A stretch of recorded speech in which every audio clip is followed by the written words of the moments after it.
राधे राधे, जय श्री कृष्णा। आज है पौष मास का तीसरा दिन और आज है दिन शुक्रवार। तो आज हम सुनेंगे भगवान गणेश की कथा और अन्नपूर्णा माता की कथा और साथ ही में अन्नपूर्णा माता की आरती। पौष माह में हर रोज गणेश भगवान की और भगवान सूर्य देवता की कथा जरूर सुनना चाहिए। इससे हमारे घर में सुख और समृद्धि आती है और दुख दरिद्रता दूर होती है। तो बोलिए गणेश भगवान की जय। एक दिन गणेश जी महाराज चुटकी में चावल और चम्मच में दूध लेकर घूम रहे थे कि कोई मेरी खीर बना दो। सबने थोड़ा सा सामान देकर मना कर दिया तो बुढ़िया बोली, ला बेटा मैं तेरा खीर बना दूँ। और वह कटोरी लेकर आई तो गणेश जी बोले, बुढ़िया माई कटोरी क्यों लाई हो, टोप लेकर आओ बड़ा बर्तन। तो अब बुढ़िया माई टोप लेकर आई और वह दूध से भर गया।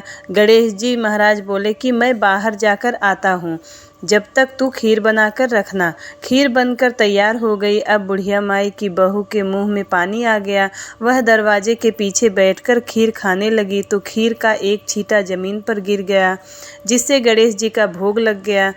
थोड़ी देर के बाद बुढ़िया गणेश जी को बुलाने गई तो गणेश जी बोले, बुढ़िया माई मेरा तो भोग लग गया। जब तेरी बहू ने दरवाजे के पीछे बैठकर खीर खाई तो एक छींटा जमीन पर गिर पड़ा था, सो मेरा तो भोग लग गया। तो बुढ़िया माई बोली, बेटा अब इसका क्या करूं? गणेश जी बोले, सारी खीर अच्छे से खा पीकर सबको बांट देना और बचे तो थाली में डालकर छीके पर रख देना। शाम को गणेश महाराज आए और बुढ़िया को बोले कि बुढ़िया मेरी खीर दो। बुढ़िया खीर लेने गई तो उस थाली में हीरे मोती हो गए। गणेश जी महाराज ने जैसी धन दौलत बुढ़िया माई को दी वैसी ही सबको देना। प्रेम से बोलिए गणेश भगवान की जय, सूर्य देवता की जय। आइए अब सुनते हैं रविवार व्रत की पौराणिक कथा। प्राचीन काल में एक बुढ़िया रहती थी। वह नियमित रूप से रविवार का व्रत करती थी। रविवार के दिन सूर्योदय से पहले उठकर बुढ़िया माई स्नान आदि से निवृत्त होकर आंगन को गोबर से लीप कर स्वच्छ करती। उसके बाद सूर्य भगवान की पूजा करते हुए रविवार व्रत कथा सुनकर सूर्य भगवान का भोग लगाकर दिन में एक समय भोजन करती। सूर्य भगवान की अनुकंपा से बुढ़िया को किसी प्रकार की चिंता एवं कष्ट नहीं था। धीरे धीरे उसका घर धन धान्य से भर गया। उस बुढ़िया को सुखी होते देखकर उसकी पड़ोसन उससे जलने लगी। बुढ़िया ने कोई गाय नहीं पाल रखी थी, अतः वह पड़ोसन के आंगन में बंधी गाय का गोबर लाती थी। पड़ोसन ने उसे सोचकर अपनी गाय को घर के भीतर बांध दिया। रविवार को गोबर न मिलने से बुढ़िया को अपना आंगन नहीं लीप सकी। आंगन न लीप पाने के कारण उस बुढ़िया ने सूर्य भगवान को भोग नहीं लगाया और उस दिन स्वयं भी भोजन नहीं किया। सूर्यास्त होने पर बुढ़िया भूखी प्यासी सो गई। प्रातःकाल सूर्योदय से पहले उस बुढ़िया की आंख खुली तो वो अपने आंगन में एक सुंदर गाय बछड़े को देखकर हैरान हो गई। गाय को आंगन में बांधकर उसने जल्दी से उसे चारा लाकर खिलाया। पड़ोसन ने उस बुढ़िया के आंगन में बंधी हुई सुंदर गाय और बछड़े को देखा तो वह उससे और अधिक जलने लगी। तभी गाय ने सोने का गोबर किया। गोबर देखते ही पड़ोसन की आंखें फट गई। पड़ोसन ने उस बुढ़िया को आसपास न पाकर तुरंत उस गोबर को उठाया और अपने घर ले गई तथा अपनी गाय का गोबर वहां रख आए। सोने के गोबर को पड़ोसन कुछ ही दिनों में धनवान हो गई। गाय प्रतिदिन सूर्योदय से पहले सोने का गोबर किया करती थी और बुढ़िया के उठने के पहले ही पड़ोसन उस गोबर को उठा ले जाती थी। बहुत दिनों तक बुढ़िया को सोने के गोबर के बारे में कुछ पता ही नहीं चला। बुढ़िया पहले की तरह ही रविवार को भगवान सूर्य देव का व्रत करती रही और कथा सुनती रही। लेकिन सूर्य भगवान को जब पड़ोसन की चालाकी का पता चला तो उन्होंने तेज आंधी चलाई। आंधी के प्रकोप देखकर बुढ़िया ने गाय को घर के भीतर बांध दिया। सुबह उठकर बुढ़िया ने सोने का गोबर देखा तो उसे बहुत आश्चर्य हुआ। उस दिन के बाद बुढ़िया गाय को घर के भीतर बांधने लगी। सोने के गोबर से बुढ़िया कुछ ही दिन में बहुत धनी हो गई। उस बुढ़िया के धनी होने से पड़ोसन बुरी तरह जल भुनकर राख हो गई और उसने अपने पति को समझा बुझाकर उसे नगर के राजा के पास भेज दिया। सुंदर गाय को देखकर राजा बहुत खुश हुआ। सुबह जब राजा ने सोने का गोबर देखा तो उसके आश्चर्य का ठिकाना न रहा। उधर सूर्य भगवान को भूखी प्यासी बुढ़िया को इस तरह प्रार्थना करते देखकर उस पर बहुत करुणा आई। उसी रात सूर्य भगवान ने राजा को स्वप्न में कहा, राजन बुढ़िया की गाय व बछड़ा तुरंत लौटा दो, नहीं तो तुम पर विपत्तियों का पहाड़ टूट पड़ेगा, तुम्हारा महल नष्ट हो जाएगा। सूर्य भगवान के स्वप्न में बुरी तरह से भयभीत राजा ने प्रातः उठते ही गाय और बछड़ा बुढ़िया को लौटा दिया। राजा ने बहुत सा धन देकर बुढ़िया से अपनी गलती के लिए क्षमा मांगी। राजा ने पड़ोसन और उसके पति को उनकी इस दुष्टता के लिए दंड दिया। फिर राजा ने पूरे राज्य में घोषणा कराई कि सभी स्त्री पुरुष रविवार का व्रत किया करें। रविवार का व्रत करने से सभी लोगों के घर धन धान्य से भर गए। रास्ते में चारों ओर खुशहाली छा गई। स्त्री पुरुष सुखी जीवन यापन करने लगे तथा सभी लोगों के शारीरिक कष्ट दूर हो गए। बोलिए सूर्य भगवान की जय। अब सुनते हैं माँ अन्नपूर्णा माता की कथा। पौराणिक कथा के अनुसार एक समय ऐसा आया था कि धरती पर अन्न और जल समाप्त होने लगा था। चारों ओर त्राहि त्राहि होने लगी थी। ऐसे में इंसानों से भगवान ब्रह्मा विष्णु जी और भगवान शिव की आराधना की। विष्णु जी ने अपने भक्तों की पुकार सुनकर शिव जी को इनकी योग निद्रा से जगाया और पूरी बात बताई। तब भगवान शिव ने भिक्षु और माता पार्वती ने माँ अन्नपूर्णा का रूप धरा। भगवान शिव ने माता अन्नपूर्णा से भिक्षा लेकर पृथ्वी लोक में आकर सभी इंसानों के बीच अन्न बांटा। तब से कभी भी पृथ्वी में अन्न जल की कमी नहीं हुई। ऐसे में हर किसी ने माँ अन्नपूर्णा की पूजा अर्चना करनी शुरू कर दी। माना जाता है कि जब माँ पार्वती अन्नपूर्णा के स्वरूप में आई थी तब इस दिन मार्गशीर्ष की पूर्णिमा तिथि थी। इसी कारण इस दिन हर साल अन्नपूर्णा जयंती के रूप में मनाया जाने लगा। दूसरी पौराणिक कथा के अनुसार एक समय की बात है, काशी निवासी धनंजय की पत्नी का नाम सुलक्षणा था। उसे अन्य सुख प्राप्त थे, केवल निर्धनता ही उसके दुख का कारण थी। यह दुख उसे हर समय सताता था। एक दिन सुलक्षणा पति से बोली, स्वामी आप कुछ उद्यम करो तो काम चले। इस प्रकार कब तक काम चलेगा। सुलक्षणा की बात धनंजय के मन में बैठ गई और वह उसी दिन विश्वनाथ शंकर जी को प्रसन्न करने के लिए बैठ गया और कहने लगा कि हे देवाधिदेव विश्वेश्वर, मुझे पूजा पाठ कुछ आता नहीं है, केवल तुम्हारे भरोसे बैठा हूँ। इतनी विनती करके वह 2-3 दिन भूखा प्यासा बैठा रहा। यह देखकर भगवान शंकर ने उसके कान में अन्नपूर्णा अन्नपूर्णा अन्नपूर्णा इस प्रकार 3 बार कहा। यह कौन क्या कह गया, इसी सोच में धनंजय पड़ गया कि मंदिर में आते ब्राह्मणों को देखकर पूछने लगा, पंडित जी अन्नपूर्णा कौन है। ब्राह्मणों ने कहा, तू अन्न छोड़कर बैठा है सो तुझे अन्न की ही बात सूझती है। जा घर जाकर अन्न ग्रहण कर। धनंजय घर गया, स्त्री से सारी बात कही। वह बोली, नाथ चिंता मत करो, स्वयं शंकर जी ने यह मंत्र दिया है, वे स्वयं ही खुलासा करेंगे। आप फिर जाकर उनकी आराधना करो। धनंजय फिर जैसा का तैसा पूजा में बैठ गया। रात्रि में शंकर जी ने आज्ञा दी, कहा तू पूर्व दिशा में चला जा। वह अन्नपूर्णा का नाम जपता जाता और रास्ते में फल खाता, झरनों का पानी पीता जाता। इस प्रकार कितने ही दिनों तक चलता गया। वहाँ उसे चांदी से चमकती वन की शोभा देखने में आई। सुंदर सरोवर देखने में या उसके किनारे कितनी ही अप्सराएं झुंड बनाए बैठी थी, एक कथा कहती थी और सब माँ अन्नपूर्णा इस प्रकार बार बार कहती थी। यह अगहन मास की उजेली रात्रि थी और आज से ही व्रत का ये आरंभ था। जिस शब्द की खोज करने वह निकला था वह उसे वहाँ सुनने को मिला। धनंजय ने उसके पास जाकर पूछा, हे देवियों, आप यह क्या करती हो। उन सब ने कहा कि हम सब माँ अन्नपूर्णा का व्रत करती हैं। व्रत करने से गई पूजा क्या होता है, यह किसी ने किया है भी या नहीं, इसे कब किया जाए, कैसा व्रत है और कैसी विधि है, मुझसे भी कहो। वे कहने लगी कि इस व्रत को सब कोई कर सकते हैं। 21 दिन तक के लिए 21 गांठ का सूत लेनी चाहिए।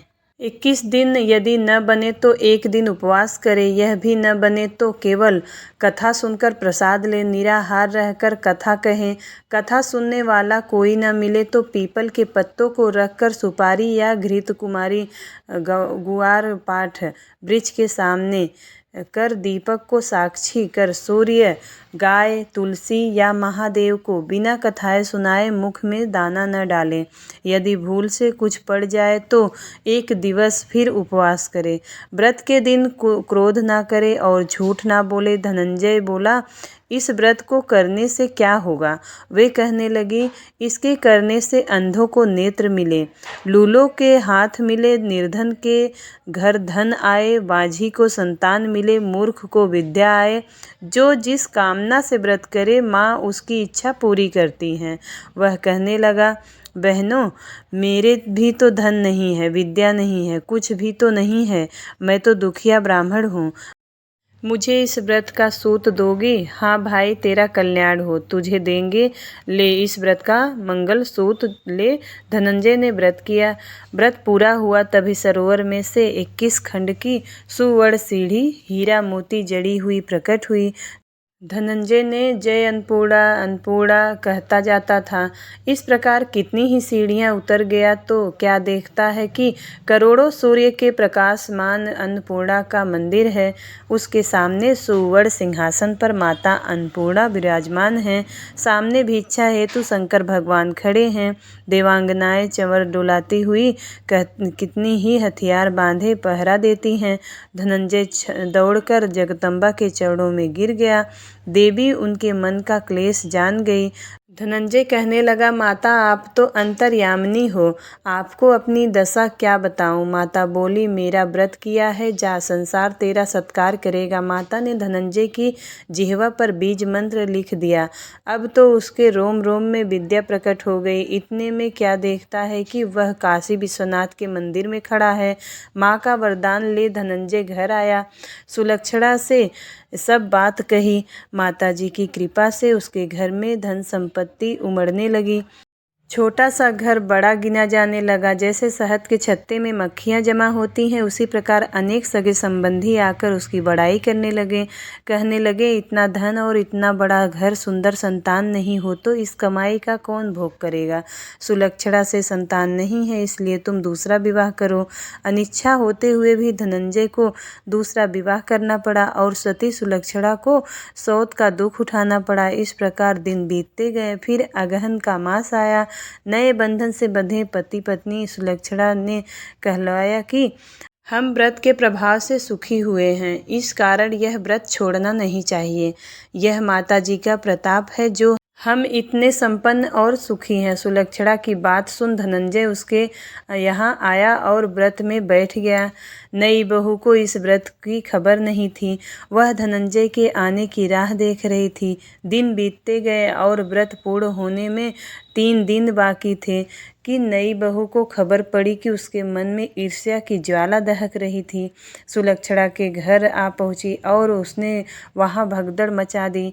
वह धनंजय को अपने साथ ले गई। घर में धनंजय को थोड़ी देर के लिए निद्रा ने आ दबाया। इसी समय नई बहू ने उसका व्रत का सूत तोड़कर आग में फेंक दिया। अब माता जी का कोप जाग गया। घर में अकस्मात आग लग गई। सब कुछ जलकर राख हो गया। सुलक्षणा जान गई और पति को फिर अपने घर ले आई। नई बहू रूठकर पिता के घर जा बैठी।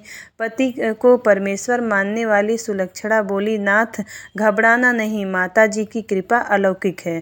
पुत्र कुपुत्र हो जाता है पर माता कुमाता नहीं होती है। अब आप श्रद्धा और भक्ति से आराधना शुरू करो, वे जरूर आपका कल्याण करेंगे। धनंजय फिर माता के पीछे पड़ गया। फिर वही सरोवर सीढ़ी प्रकट हुई। उसमें मां अन्नपूर्णा कहकर वह उतर गया। वहां जाकर माता के चरणों में रुदन करने लगा। माता प्रसन्न हो बोली, यह मेरी स्वर्ण की मूर्ति ले, उसकी पूजा करना, तू फिर सुखी हो जाएगा। जा, तुझे मेरा आशीर्वाद है। तेरी स्त्री सुलक्षणा ने श्रद्धा से मेरा व्रत किया है, उसे मैंने पुत्र दिया है। धनंजय ने आंखें खोली तो खुद को काशी विश्वनाथ के मंदिर में खड़ा पाया। वहां से फिर उसी प्रकार घर को आया। इधर सुलक्षणा के दिन चढ़े और महीने पूरे होते ही पुत्र का जन्म हुआ। गांव में आश्चर्य की लहर दौड़ गई। मान्यता आने लगा। इस प्रकार उसी गांव के निसंतान सेठ के पुत्र होने पर उसने माता अन्नपूर्णा का मंदिर बनवा दिया। उसमें माता जी धूमधाम से पधारी, यज्ञ किया और धनंजय को मंदिर के आचार्य का पद दे दिया। जीविका के लिए मंदिर की दक्षिणा और रहने के लिए बड़ा सुंदर सा भवन दिया। धनंजय स्त्री पुत्र सहित वहाँ रहने लगा। माता जी की चढ़ावे में भरपूर आमदनी होने लगी।